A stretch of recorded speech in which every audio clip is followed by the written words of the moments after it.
అదిగో చూసారా, వాళ్ళందరూ మంచి మంచి పట్టుబట్టలు కట్టుకుని చక్క హారాలు వేసుకుని నగలు వేసుకుని అన్ని వేసుకుని వాళ్ళ వాళ్ళ వాహనాల మీద వెళుతున్నారు. పైగా వెళ్ళిపోతున్న వాళ్ళు ఊరుకున్నారా? కైలాసం నుంచి వెళ్ళిపోతూ అక్కడ కనపడ్డ వాళ్ళని పార్వతీదేవి వెళ్ళిపోయిందా అందాం అంటే ఇంకా వెళ్ళలేదంటే అదేమిటి కూతురు వెళ్ళొద్దు, మనమే వెళ్ళిపోతున్నాం, ముందెళ్ళాలి, అసలు 10 రోజుల ముందు ఇంకా వెళ్ళలేదా అంటూ వెడుతూ ఉండడం. కాబట్టి ఆవిడ నాకు వెళ్ళాలనుందండి అని ఆవిడ గమ్మత్తైన మాట అందండి. ఆవిడంది, ఇప్పుడు ఈ జరుగుతున్నటువంటి యాగం చూడ్డానికి ఏమండి మనం కూడా వెడితే మీరు ఎప్పుడు తపస్సును అలా ఉంటారు, మీరేమో ఏమీ పట్టించుకోరు, కానీ కనీసం ఇప్పుడు వెళ్తే మా 15 మంది అక్క చెల్లెళ్ళు వస్తారు, మా పిన్నులు వస్తారు, మా అమ్మ మా తమ్ముళ్ళు అందరూ ఉంటారు కదా, మా నాన్నగారిని చూసి ఎన్నాళ్ళైందో ఒక్కసారి చూసొద్దాం అనిపిస్తోందండి, వెళదాం అంది. అనేటప్పటికీ శంకరుడు ఇలా చూశాడు. ఆహ్వాన పత్రాలు వాళ్ళందరికీ వెళ్ళాయి, వీళ్ళకి ఆహ్వాన పత్రం రాలేదు. మనకి రాలేదు కదా ఆహ్వానం అన్నట్టుగా చూస్తున్నాడు శంకరుడు. మరి వాళ్ళందరికీ ఎలా తెలిసింది ఆహ్వానాలు వెళ్ళాయి కదా, మన ఎవరు పిలిచారని వెళదాం అని చూస్తున్నాడని పసిగట్టేసింది.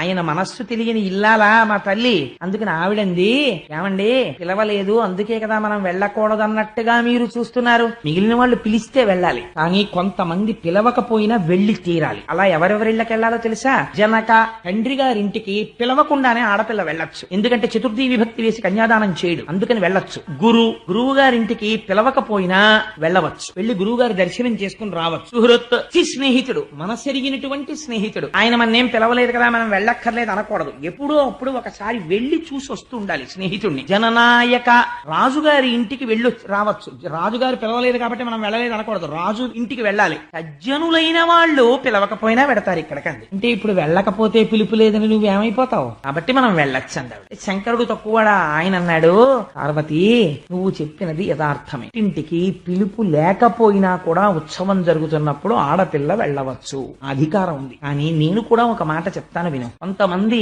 పుట్టుకతో విద్య ఉంటుంది, ఐశ్వర్యం ఉంటుంది, రూపం ఉంటుంది, పాండిత్యం ఉంటుంది, అన్నీ ఉంటాయి. లేనిదేది అంటే అటువంటి వారి దగ్గర ఉండవలసినటువంటి ప్రేమ ఉండదు, ఎప్పుడూ వైషమ్యాన్నే చూస్తుంటారు, గుణములు చూడరు. సందర్భం వచ్చింది కాబట్టి నీకు చెప్పేస్తున్నాను పార్వతి, ఇతపూర్వం మీ తండ్రి గారు నన్ను ఒక సభలో అవమానం చేసి మాట్లాడారు. దానికి అంతటికీ కారణం ఏమిటి? నేను లేచి నిలబడలేదు అని ఆయన అనుకున్నాడు, కానీ అసలు జరిగిన యథార్థం నేను చెప్తాను విను పార్వతి అన్నాడు. దేహభ్రాంతి కలిగినటువంటి వాడు తను వస్తున్నప్పుడు తన శరీరమునకు నమస్కారం చెయ్యాలని కోరుకుంటాడు, కానీ ఆత్మస్థితిగతుడైనటువంటి వాడు అంతటా నిండి నిబిడీకృతమైనటువంటి వాసుదేవుడే లోపల నడిచొస్తున్నాడు అనుకుని ఆ బ్రహ్మమునందు రమిస్తున్నవాడు ఆ వాసుదేవ దర్శనం చేసుకుని అలాగే ఉండి ఆ వాసుదేవుడికే తన మనస్సులో నమస్కారం చేస్తాడు. నేను అలా చేశాను మీ నాన్నగారికి, కానీ వారు దేహబుద్ధి ఎందున్నారు, తన శరీరానికి లేచి నిలబడి నమస్కారం చేయలేదు అనుకుంటున్నారు, కాబట్టి వారికి నా స్థాయి తెలియలేదు.